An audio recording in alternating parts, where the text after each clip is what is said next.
Les absents ont toujours tort. Les absents ont toujours tort.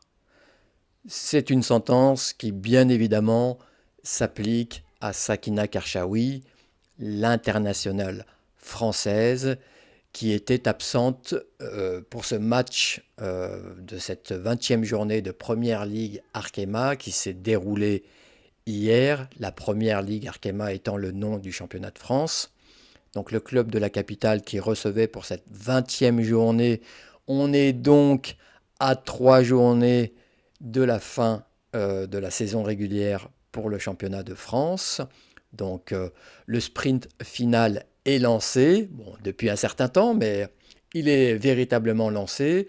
La trêve internationale a eu lieu. Le championnat de France reprend ses droits. Tous les championnats d'ailleurs domestiques en Europe reprennent leurs droits, bien évidemment. Et donc, comme je le disais, Sakina Karchaoui était absente, ne faisait pas partie des 22 joueuses présentes sur le terrain pour cette rencontre de la 20e journée entre le club de la capitale et le club champenois, le stade de Reims. Alors, je commence ma vidéo par cette sentence parce que on s'est beaucoup posé la question sur les réseaux sociaux, à savoir pourquoi Sakina Karchaoui, qui est une figure de proue du club, qui est une joueuse très importante dans le système de Fabrice Abriel, le coach parisien, pourquoi était-elle absente? Était-elle blessée? Avait-elle ressenti une gêne suite au match qu'elle a livré donc avec l'équipe de France durant la trêve internationale?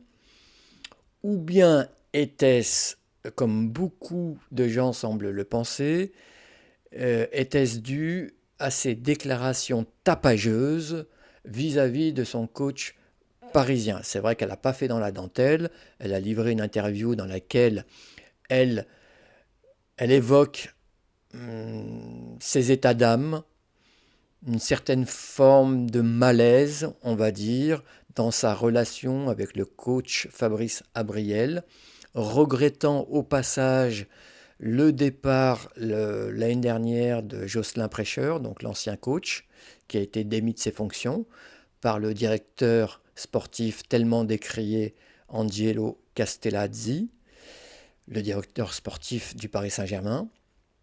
Donc elle regrettait ce départ et elle indiquait que voilà, entre les lignes, que Jocelyn Prêcheur, semble-t-il, euh, connaissait la joueuse, connaissait les caractéristiques précises de cette joueuse, ce qui semble-t-il n'est pas le cas avec Fabrice Abriel. Moi, j'ai toujours remis en cause le fait que Fabrice Abriel mette Sakina Karchaoui en tant qu'ailière droite. C'est une joueuse qui a une formation de latérale gauche, donc elle était ailière droite donc sur son faux pied. À droite, j'ai trouvé que ça la bridait. Moi, j'avais vu son match voilà, en visu contre le DFCO au stade Gaston Gérard il y a quelques temps, donc je la voyais évoluer côté droit. C'est une joueuse qui percute, qui aime dribbler. C'est des caractéristiques qu'elle aura toujours, quelle que soit sa position sur le terrain. Mais j'ai senti quand même qu'elle apportait beaucoup moins sur ce côté droit que ce qu'elle apporte actuellement en équipe de France, par exemple, où là, elle joue au cœur du jeu, au milieu de terrain, en étant une des deux milieux relayeuses des Bleus. Voilà.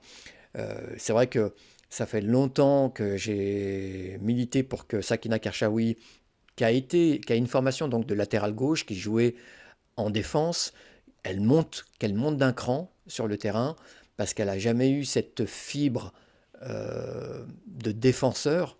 Vous voyez, où voilà, vous avez surtout envie de bien défendre. Elle n'a jamais été une grande défenseur. Elle a toujours été une grande contre-attaquante. Elle sait percuter, elle met de la vitesse. On la connaît, elle est très créative aussi. Donc, le milieu de terrain est pour moi tout à fait logique. Donc, c'est quand même quelque part se tirer une balle dans le pied pour le coach d'absolument vouloir la mettre latérale droite.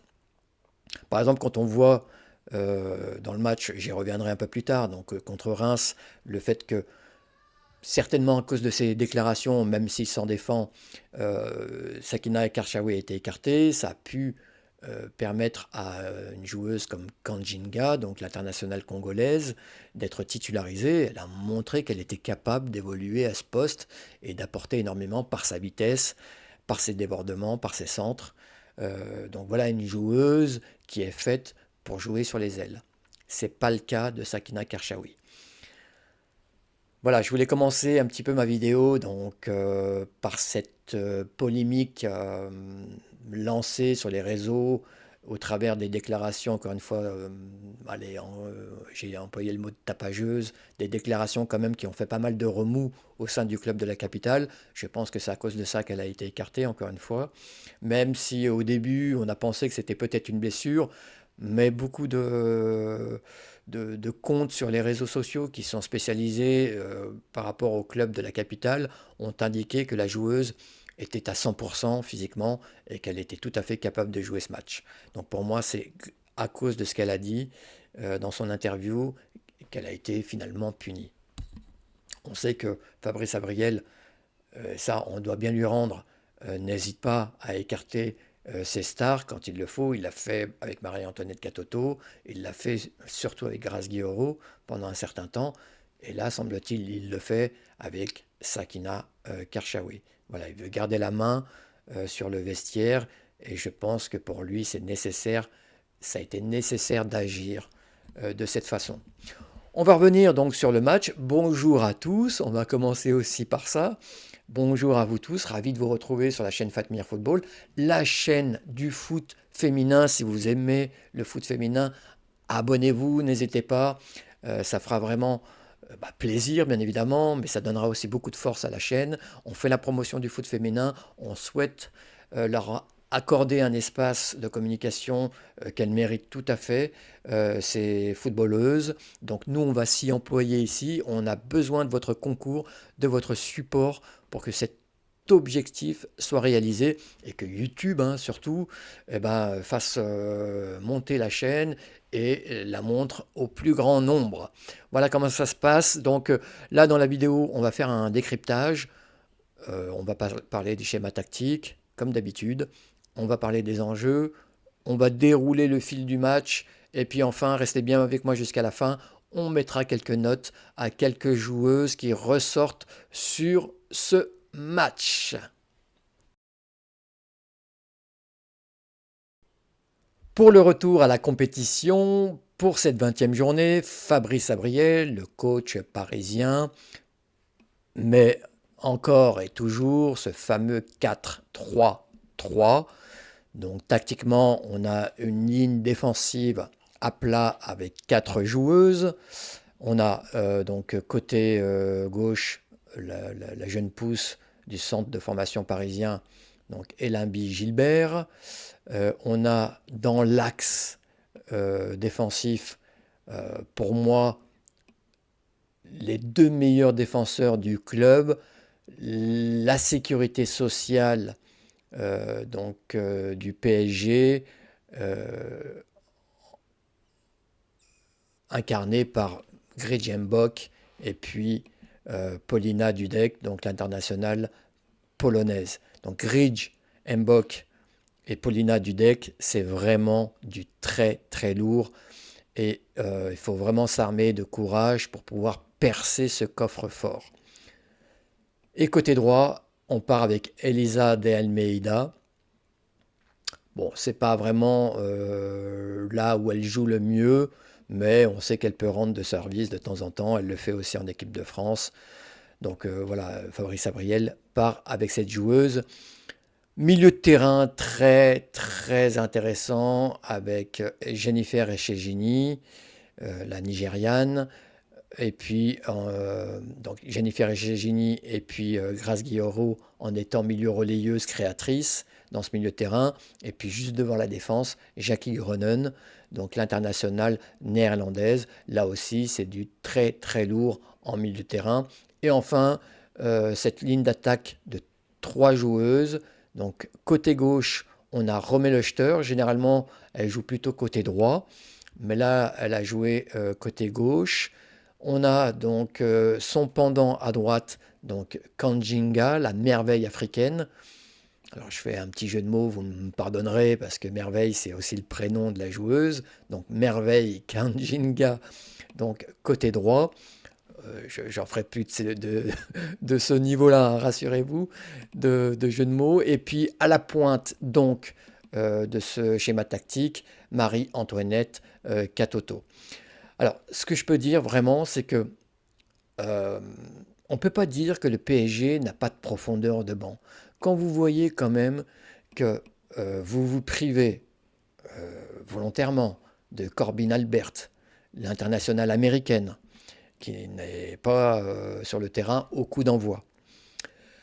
Vous vous privez également d'internationales françaises comme Jade Le Guilly, comme Tiniba Samoura, euh, comme Sakina Karchaoui également, donc qui n'était pas là. Sans parler de la gardienne polonaise, donc Katerzyna Kederzinek. Je ne sais pas si je prononce bien, excusez-moi, son nom, mais vous voyez de qui je parle. Vous vous dites quand même que le PSG est quand même pourvu de joueuses. Et je dis ça parce que quand on fera le bilan à la fin de la saison concernant donc le Paris Saint-Germain, il ne faudra pas oublier ça, voilà, en disant que le PSG n'avait surtout pas le droit de s'être fait sortir aussi prématurément en début de saison en Ligue des Championnes. Voilà, c'est une petite aparté. En face, donc Mathieu Ruffier, donc lui est parti, il a quand même à l'esprit, on reviendra sur les enjeux tout à l'heure, quand même le maintien du club, c'est quand même la priorité. Il est venu avec un schéma tactique, on va dire très très prudent, un 5, 3, 2, voilà, avec quasiment 5 joueuses en défense, avec surtout cet axe défensif de 3 joueuses, donc très compact, plus un milieu de terrain très fourni. Ça, bien évidemment, c'est mis en place pour essayer d'étouffer autant que possible les velléités créatrices du milieu de terrain parisien. On sait que les joueuses, si vous leur rentrez dedans, si vous mettez un pressing voilà, important, intense en milieu de terrain, vous risquez quand même de brouiller un petit peu le jeu parisien. Et je pense que c'était la volonté de Mathieu Ruffier, voilà, d'empêcher quand même un développement du jeu parisien au niveau de la surface de réparation de Reims. Et enfin, donc, avec deux joueuses un peu devant, même si je pense que au niveau défensif, il y avait une des deux joueuses devant qui redescendait, donnait un coup de main en plus. Donc, on avait potentiellement, avec ce milieu à trois, le Moguedec, Corboz, Bourguin.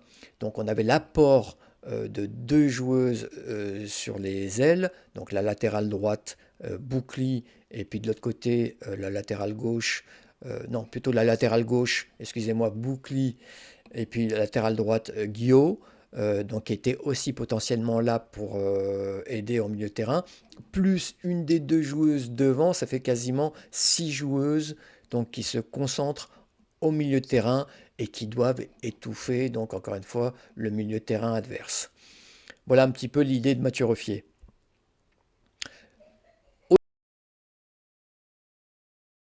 Au niveau des enjeux, on y vient. Les enjeux maintenant sont, plus on approche de la fin, plus c'est clair. Pour le PSG, c'est quand même de sécuriser cette deuxième place. On sait que le PSG est dans une très bonne dynamique depuis qu'ils ont récupéré cette deuxième place au nez et à la barbe du PFC. Ils s'y accrochent mordicus. Pour eux, c'est très important. Il n'y a aucun détail qui échappe à l'entraîneur et d'une manière générale au club pour essayer quand même d'atténuer cette non-qualification en début de saison pour la Ligue des Championnes. Ils traînent ça comme un boulet, donc s'ils peuvent atténuer ça avec de très belles stats, avec de très belles stats, je veux dire, voilà, un nombre de buts important, un nombre de buts encaissés le plus bas possible, un jeu tourné vers le spectacle, vers la spectacularité. Ils vont pas s'en priver. C'est pareil, s'ils peuvent, là, d'ici la fin de saison, et ben, aller en play-off et gagner le championnat, ce serait formidable pour eux. Gagner la Coupe de France, il y a encore des possibilités, non pas d'effacer, c'est pas possible, d'effacer donc la sortie prématurée en Ligue des Champions, mais essayer de redorer quand même une saison qui a été ternie par cette sortie. Et voilà, le fait de garder aussi cette deuxième place est très symbolique pour le PSG et ça démontre que le PSG reste quand même derrière Lyon, la deuxième force au niveau du football féminin en France.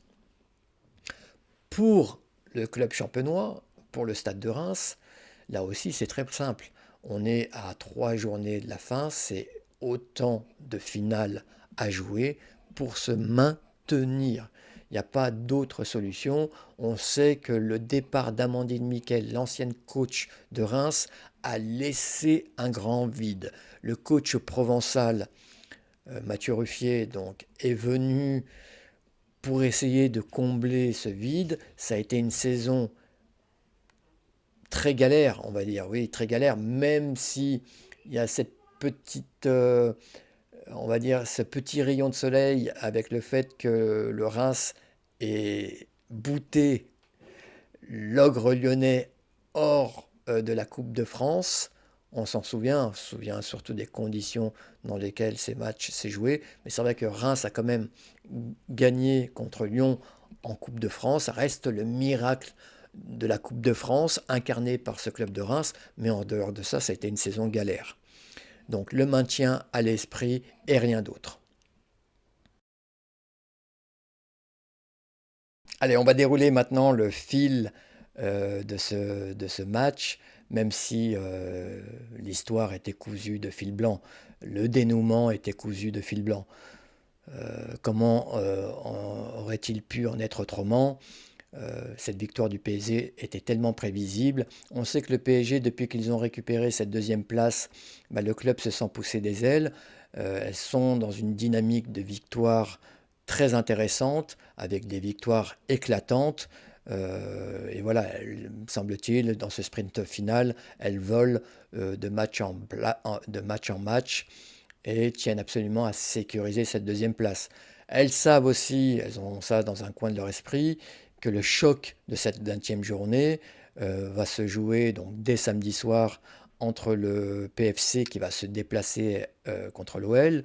Donc une victoire, bien sûr, était impérative pour le PSG. Et voilà, il n'y a pas eu de match. Le Reims n'a pas joué. Les joueuses étaient crispées par l'enjeu qui a pris le pas sur le jeu. Tout le schéma tactique mis en place par Ruffier a été balayé dès les premières minutes.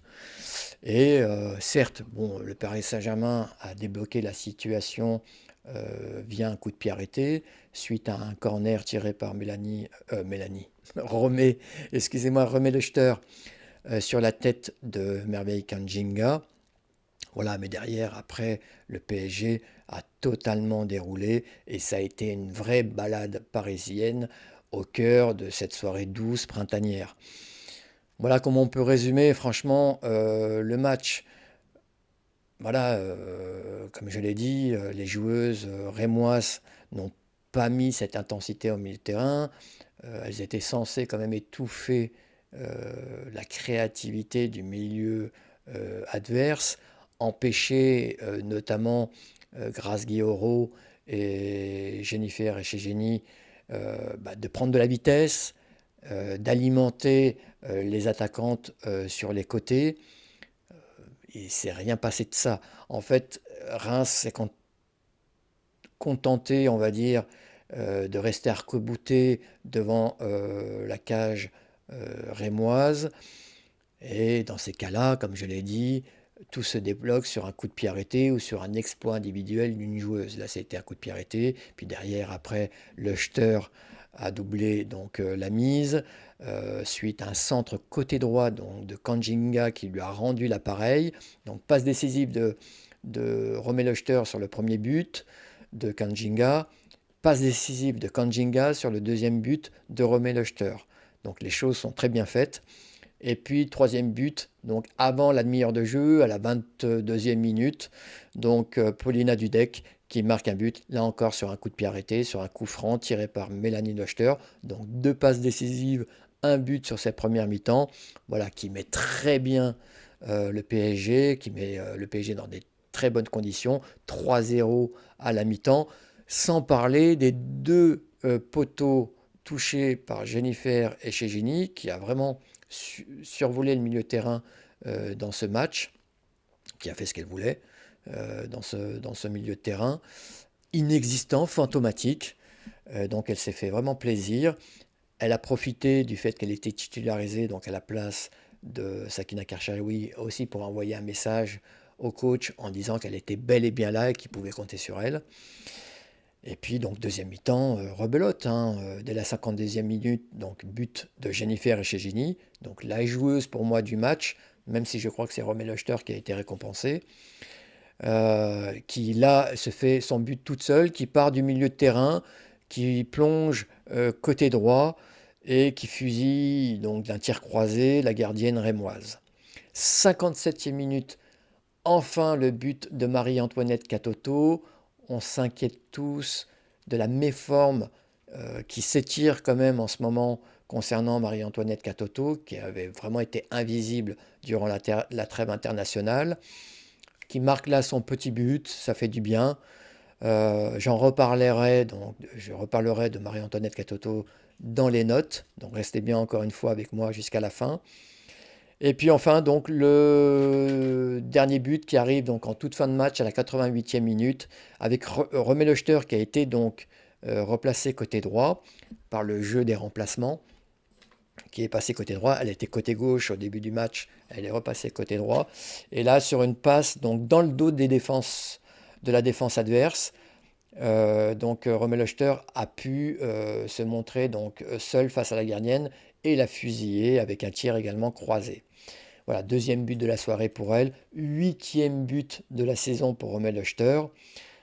Romé Lechter, voilà, qui petit à petit commence à prendre ses marques dans ce club. Visiblement, elle s'y sent bien, d'après ses dires. Donc, même si on a senti parfois euh, qu'elle a, qu'elle- peut-être qu'elle s'est beaucoup posé de questions, qu'elle cherche encore sa place dans dans cette configuration tactique mise en place par Fabrice Abriel. En tout cas, je pense que plus que le schéma tactique, parce que le 4-3-3, elle a joué à l'Ajax, on sait que le 4-3-3, c'est, comment dire, le 4-3-3 pour les joueuses hollandaises, c'est tout à fait naturel. C'est le schéma tactique qui sied le mieux aux joueuses hollandaises. Elles ont toutes été biberonnées au 4-3-3, donc de clubs comme l'Ajax. Et elle vient de l'Ajax. Il faut rappeler quand même qu'elle a marqué 86 buts en 89 matchs là-bas. Donc elle sait marquer des buts.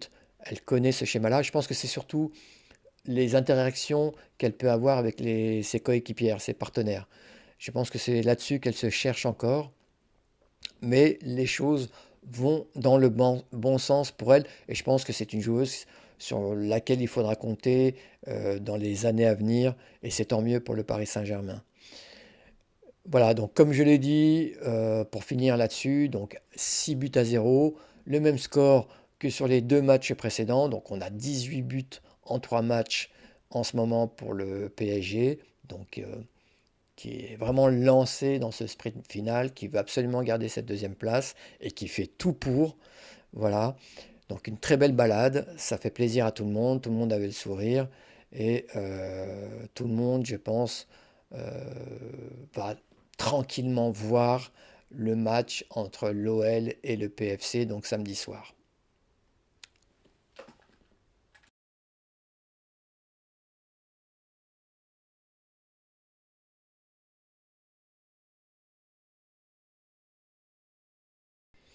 Ah ah, le moment tant attendu, les notes. Qui sont les cancres? Alors, est-ce que j'ai vraiment besoin de noter les joueuses de Reims, tant elles ont été invisibles? Alors, j'en ai pas parlé dans le déroulé, mais c'est vrai qu'en fin de match, il y a eu quelques saillies, euh, bon, voilà, très très fulgurantes, notamment le corner qui a vu la tête d'une joueuse rémoise s'écraser sur le poteau, mais en dehors de ça, pouf, voilà, je peux pas noter un tel, euh, un tel néant, j'allais dire. Je ne sais pas si je dis bien les choses, mais c'est vrai que Reims n'a rien montré. Et c'est terrible quand on voit les joueuses, l'état des joueuses à la fin du match en pleurs. Je pense que elles se sont beaucoup voulues de ce non-match parce que elles ont conscience qu'il faudra montrer autre chose. Alors bien sûr, les joueuses qu'elles vont jouer, enfin les clubs qu'elles vont jouer lors des 2 prochaines journées, c'est pas le même calibre. C'est Guingamp, donc qui est déjà euh, relégué, et puis Strasbourg, un autre concurrent pour le maintien. Donc là, pour elles, c'est synonyme de 6 points et rien d'autre. Mais c'est vrai que sur ce match, on aurait pu quand même espérer. Elles avaient quasi rien à perdre, puisque tout le monde voyait le PSG gagner.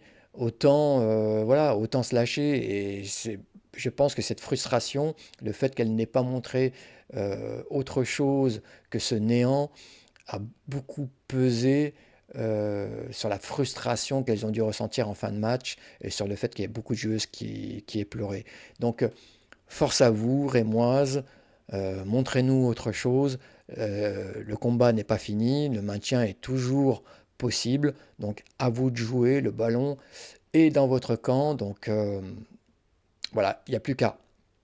Donc maintenant, on va plutôt noter les bons élèves, les joueuses parisiennes. Je vais mettre la meilleure note de ce match donc à Jennifer Echegini. Elle aurait dû marquer un triplé, elle a eu 2 ballons sur le poteau, mais voilà, elle voulait marquer son but, elle l'a marqué de façon magistrale, elle se l'est faite elle-même, elle a pris le ballon du milieu de terrain, elle a joué comme elle sait le faire, avec tellement de puissance, avec une verticalité et une percussion incroyable. Et puis, elle a été très efficace dans ce tir croisé qui a donc crucifié la gardienne rémoise. Donc la note de 9 sur 10, sans contestation possible pour moi. Juste derrière, je mettrai la note de 8 sur 10 à Romé Lechter, donc qui commence, qui a fait un match vraiment très intéressant. Après, c'est Reims en face. Mais il n'empêche, il faut quand même réaliser ce type de performance. Elle a pu le faire. Elle a joué côté gauche, elle a été trimballée après côté droit. Je pense que c'est une joueuse qui est plutôt faite pour jouer dans l'axe, mais elle a parfaitement rempli ce rôle d'ailière. Elle a donné quand même 2 passes décisives et puis elle a marqué 2 buts. Donc bravo, c'est mérité. La note de 8 sur 10 à Romain Lechter qui a été élue d'ailleurs femme du match donc par les spectateurs, les téléspectateurs ou les internautes. Je ne sais pas comment est attribué ce type de trophée. Je vais mettre la note de 8 sur 10 également à Kanjinga, la merveille africaine, donc merveille Kanjinga, donc l'internationale congolaise, qui elle aussi commence à prendre ses marques petit à petit. C'est un renfort hivernal, hein, elle est venue cet hiver, donc dans l'effectif parisien. Elle commence à montrer le bout de son nez. Euh, Fabrice Abriel commence à faire appel à elle et la titularise. Je crois que même sa deuxième. Elle avait été titularisée contre Dijon. Je crois qu'elle a été titularisée aussi contre Saint-Étienne, je ne me souviens plus. Donc elle enchaîne les titularisations au gré des méformes, au gré de l'écartement volontaire de certaines stars de l'équipe. Voilà, elle fait son petit trou et elle le fait très bien. Elle a beaucoup de qualité. C'est une joueuse qui n'a pas froid aux yeux, qui va très très vite, qui déborde, qui adore déborder, qui fait des centres, qui dribble. Donc c'est une joueuse très très intéressante et qui est aussi l'avenir du club. Elle n'a que 22 ans, hein, cette joueuse. Je vais mettre la note de 6 sur 10 À Marie-Antoinette Katoto. Heureusement qu'elle a marqué son but, sinon je lui mettais moins de 5. Marie-Antoinette Katoto qui ne pèse pas assez sur les défenses adverses. On sait de quoi elle est capable. On sait euh, que c'est une attaquante incroyable. Alors, moi je pense, ça n'a pas été dit officiellement, mais je pense que c'est parce qu'elle sent que c'est la fin de son histoire avec le PSG. Alors, on dit ici et là euh, qu'elle serait quasiment dans l'effectif lyonnais l'année prochaine. Ça serait vraiment fou, hein, parce que là, l'Olympique lyonnais, alors c'est vrai qu'il faut penser à remplacer Eugénie Le Sommer notamment. Mais voilà, on sent que c'est la fin de son histoire avec le PSG et qu'elle traîne un peu. Alors, comme tout n'est pas clarifié, tout n'est pas voilà, officiellement annoncé, voilà, on est dans un entre-deux qui doit beaucoup peser dans l'état d'esprit de Marie-Antoinette Katoto, qui n'est plus aussi investie qu'elle l'était il y a encore quelques mois. Voilà les amis, ce qu'on pouvait dire donc sur ce match. Si vous êtes resté avec moi jusqu'à la fin, eh ben, je vous invite encore une fois à vous abonner. Si vous aimez le foot féminin, c'est que vous aimez le contenu. Donc mettez-moi un pouce, hein, mettez-moi des commentaires. C'est très important, encore une fois, pour la vie de la chaîne.